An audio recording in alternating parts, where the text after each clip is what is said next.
When keeping reptiles, there are so many little fun and quirky little things that you can do to make the process just a lot more fun and a lot more interactive, get your kids involved, all that sort of thing. So in this video, we're going to tell you 5 fun tips that you can do when keeping reptiles. Number 1.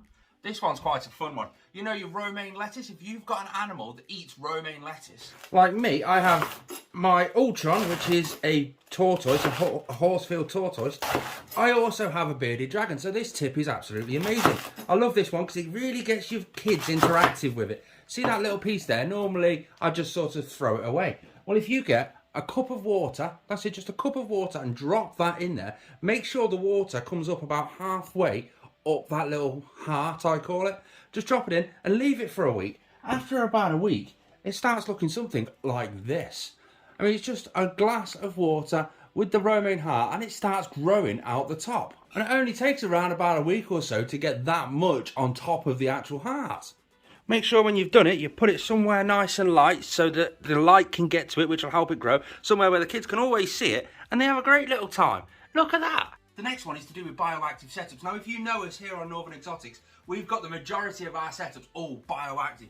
Maintaining those bioactive setups can sometimes be a pain, but you can make them really, really fun. Let's take this one, for instance. This is for our Callus versicolor. You can see him all the way down there, tucked up on top of that plant there. But the tip for today is to do with this big Monstera plant. That's the one with the big leaves. Now, it grows so well in this enclosure that it just grows up too much and covers the UV light far too much. So we have to trim it down. Well, instead of just cutting the leaves off like we have done on some, why not learn how to actually propagate a plant off it? Now, what do I mean by propagation? It means being able to cut a piece off to be able to regrow it so that you can use it in a future project if you've got a future build. Plus, these Monstera plants are really great at clearing the air inside your home, so they're great as a house plant too.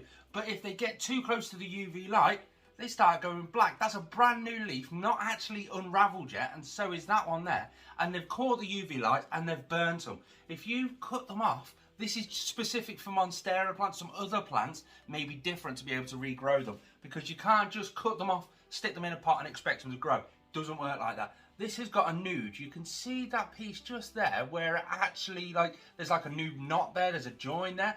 That is where you need to cut it to be able to grow it. Now, this piece here has got a new shoot coming off here. It's got a new shoot coming off here. It's got new leaves on. So I'm hoping if we repot this, with the help of my lad, we can able to see these leaves unravel, turn into a big, lovely Monstera plant and grow over time. To do it, all I need is a little pot of soil with holes in the bottom of the pot, and basically just stab it in and compact it down, put it somewhere really light, somewhere that's slightly warmer than room temperature and with a decent humidity. In this reptile room, the humidity isn't a problem. But now I've cleared a lot more space up there, there's a lot more light coming down into the bottom layers, meaning some of these actual plants down here will start growing up really nicely. That one at the back over there will stop dying because it's got a lot more light going to it now. And the same with the bromeliad all the way over there. Along with Mushu, stuck over there on the back wall. There he is, you can see him. He's going to be able to get a better range of UV. He can get really high up to get the good UV. He can get down a bit more to get a lower UV. And he can even get out of the UV down the bottom. Perfect. But while we're here, why not try some more crafty stuff? See this stuff? Polystyrene. We've got sheets and sheets of it because we enjoy making stuff. Stuff like these backgrounds, these stairs, and it's super easy to make. Even Charlie the Royal Python likes to come out on his ledges and his background all the time.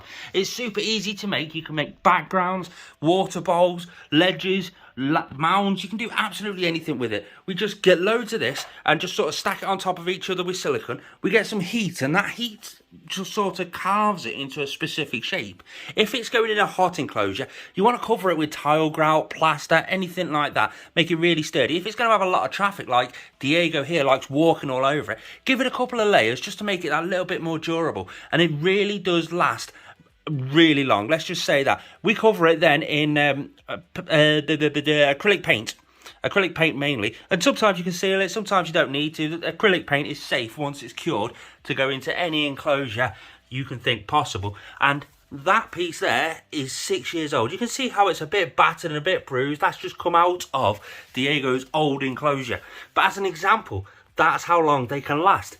Even Mushu up here loves his background. And Attenborough loves his background. He really does love and use every single inch of this enclosure. All the branches, all the wood, all the background. He loves it, absolutely loves it. But while we're in this enclosure, let's go over to tip number 4. See all the branches? Why don't you go out into the forest and start collecting some branches? It's so easy to do. Lots of people are really scared of doing it. But let me explain how to do it. You go out into a forest, somewhere where there's not really much dog urine and no feces, somewhere off the beaten track, so to speak. I mean, you're still going to get your fox feces and stuff like that. That's just perfectly natural. But again, the foxes are eating natural food, which is naturally fertilising the land and stuff like that. So that can be quite safe once you prepare the wood perfectly. We don't just have wood in there. We have some down there. We have loads in there. We really do make good use of wood that we find. 1, because it's free. 2, because it looks natural. Let's face it, this piece up here, it doesn't look too natural. It looks kind of fake and it feels fake. It's cold. I mean, it is ceramic, that piece, so it will be cold, but it's not natural. So the animals are going to know that it's not natural. Get your wood. Now find the wood that's already fallen. So right now we've got a storm in the UK just here. A lot of wood is going to be falling off the trees. So when this storm subsides, we're going to go out and collect some wood. We're then going to just bring it back. You can see a couple of bits just there. Underneath our table, you've got a couple more bits over there. That all gets just left there, basically, for until we need to use it. I can't see because of the light. It just gets left there until we're going to use it. When we come around to using it, if your piece can fit in the oven, bake it 180 degrees for around about half an hour.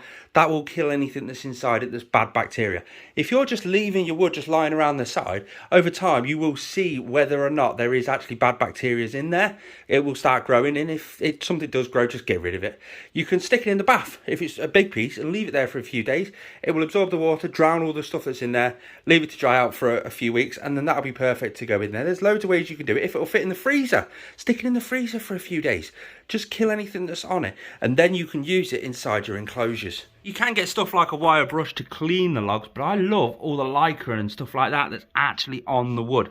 Bonus tip number 4.5, shall we say, breed your own live food. Up here, we've got our mealworm farm, we've got a dubia roach farm, we've even got a bigger dubia roach farm that we use all the time, the sort of one for the adults, all the way up there. Now the tip for that dubia roach farm is quite cool. Inside this enclosure, in his water bowl, is popcorn. I'm going to need to fill his water bowl up, I've just noticed that. We've got his heat source just there.